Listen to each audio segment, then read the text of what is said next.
Hi and welcome to Leg and Hip Mobility, and in between the exercises I'm trying to publicly learn some info snippets to the Locked-in Syndrome. Participating in the exercises is at your own risk, and the Locked-in Syndrome is a severe medical condition. The first exercise, a warm-up exercise. We're having the legs standing wide apart and we are breathing in and out, and again in and out, again in and out. One last time in, out, in and closing the legs. And that was the opening exercise. Let's look for the first snippet. The locked-in syndrome is a condition someone can be in. So the locked-in syndrome is a state, a condition someone can have, someone can be in something. Now the first exercise, we're having a good standing leg, and the other leg is with a flexed foot in the air. And we're swinging that leg to the side, to side and in front, side and front. So the locked-in syndrome, that is what someone can be in. It's a state, a condition someone can have. Okay, that was the first leg. People who have the locked-in syndrome cannot move, they are paralyzed. So the first leg stands on the ground and the other leg is in the air, and we're swinging it to the side and in front, to the side and in front. So someone who has the locked-in syndrome is paralyzed, and that person cannot move. Locked-in syndrome is a condition someone can be in, and someone who has the locked-in syndrome is paralyzed. And that was the first exercise. People affected with the locked-in syndrome cannot move most of the voluntary muscles. So they are not dead, muscles are moving in the body, I assume the heart for example, but voluntarily muscles, so lifting the arm or something like that does not work, so they are paralyzed. Voluntarily muscles do not work. The directing of it, I guess.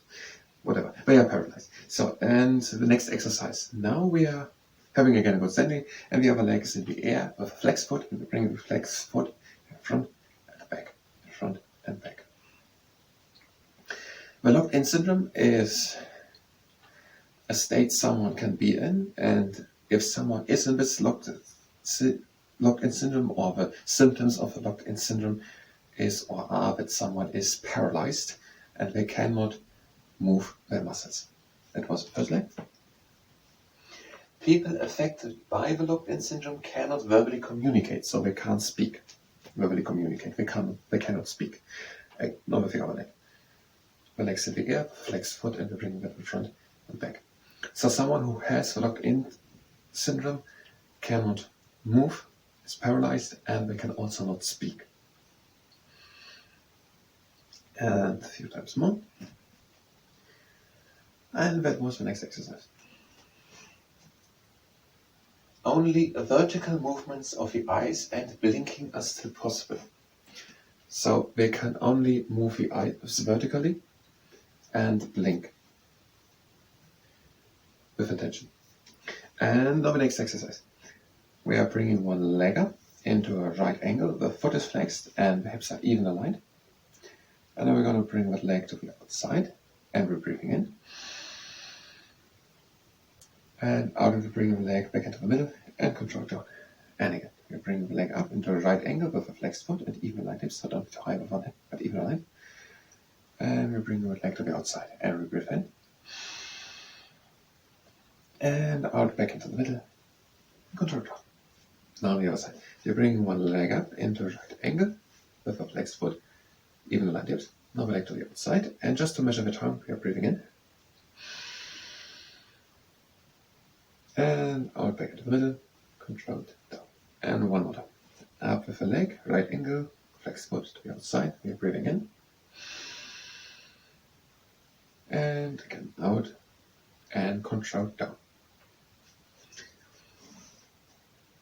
The person having the locked-in syndrome is conscious and can possibly communicate with eye movement. So the person who has that is conscious. They can possibly move the eyes vertically and blink intentionally, but they cannot speak and they cannot move their body. Our next exercise, the same setup. We are bringing one leg up into a right angle with a flexed foot, even line hips. Now important to have a straight and tall back. Now we are pressing with one hand against the inside of the knee. Try to be tall with the back, right angle with the leg, flexed foot and even lined hips. And keep pressing. And try to be tall and keep pressing.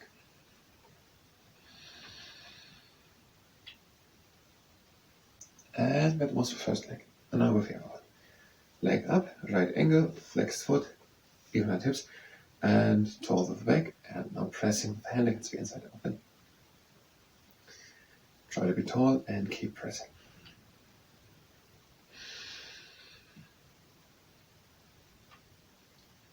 And keep pressing.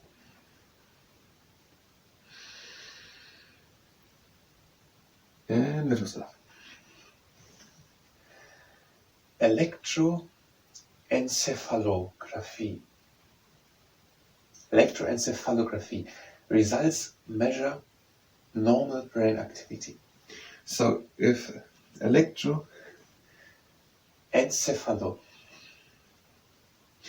when electroencephalo tests are made, the same brain activities are measured as with persons who don't have locked-in syndrome.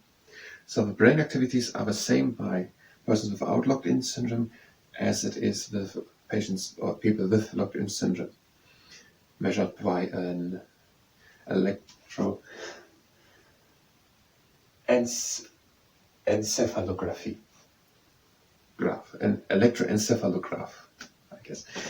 The next exercise, the last time we said, I bring one leg up into a right angle, foot is flexed, even lined hips, we are tall with back, and now the knee presses one time up and then to the side. Up and to the side, up and to the side.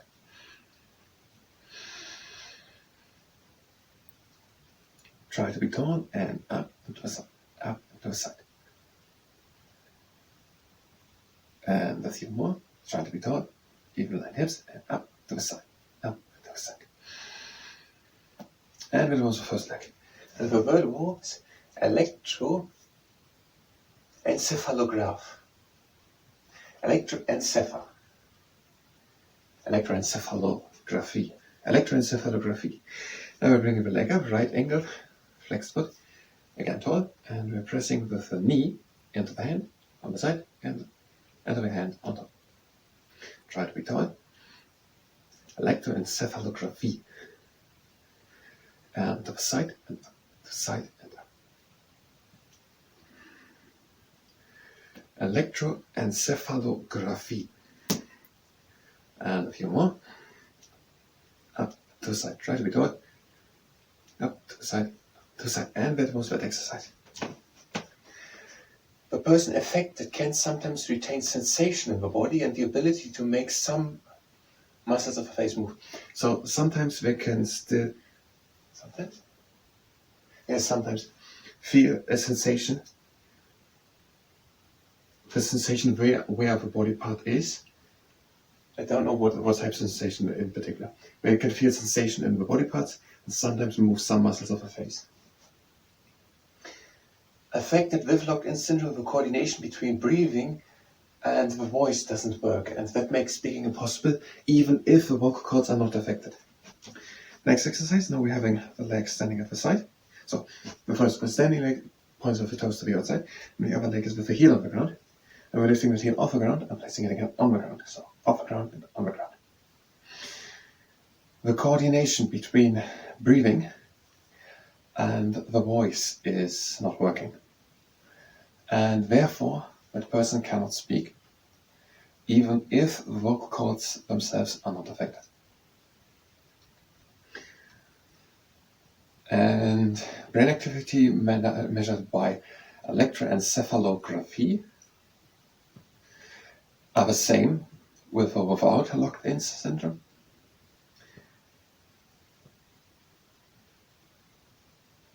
And it's a state someone can be in, and someone in that or with that locked-in syndrome cannot move their body. And now with the other leg, again, toes pointed to the outside, heel on the ground, and lifting it up and down again, up and down.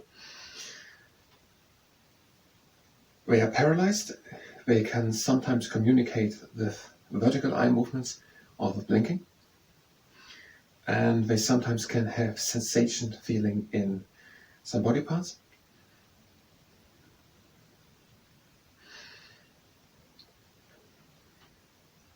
A few more. And no, we are done with this exercise. And we have just one last exercise.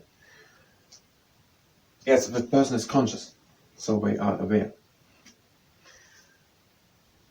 So now 4 different types: incomplete locked-in syndrome, classic locked-in syndrome, complete locked-in syndrome, and locked-in plus.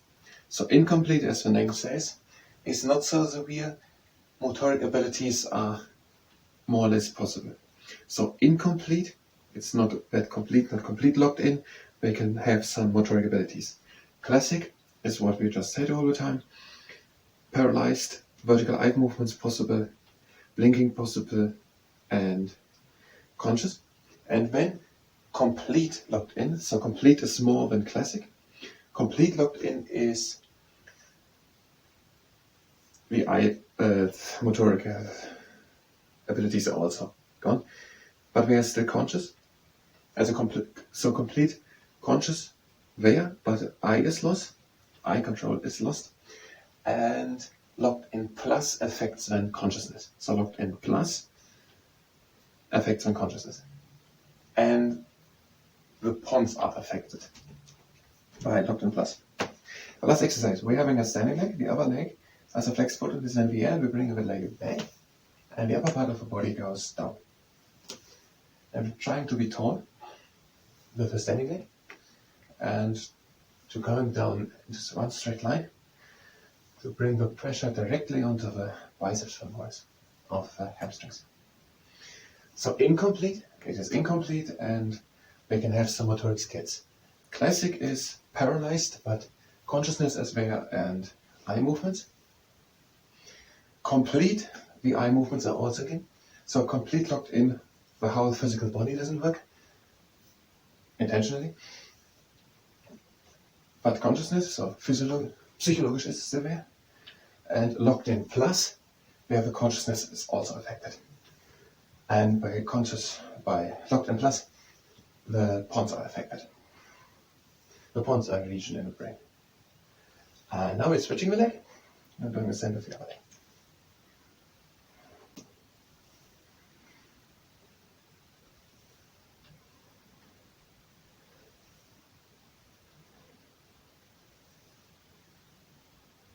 And a few more. And one last. And we're just doing the closing exercise. It's the same as we did as our opening exercise. We're breathing in and out. And in. Out. Again in. And out. One last time in. Closing the legs. And we're done with the leg eye mobility. So, locked-in syndrome is a condition someone can be in, and someone who has this locked-in syndrome is paralyzed. They cannot move, but they can still move their eyes vertically and blink. They sometimes can have sensation in the body and can sometimes move some muscles of the face. Let's look at it. Electroencephalograph, or through electroencephalography, the same brain activity is visible with or without locked-in syndrome. And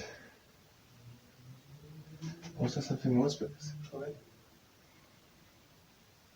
Yes, so the coordination between breathing and voice is gone.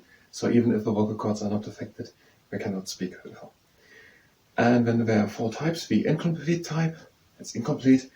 Some motoric abilities are still there. Then the classic type, where motoric is gone, but the eyes can still, and consciousness is there, but the eyes are still. Then complete, all physical gone, the eyes are also gone.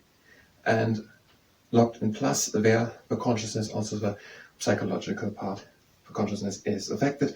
And by locked in plus, the pons are affected. I thank you very much, and until next time.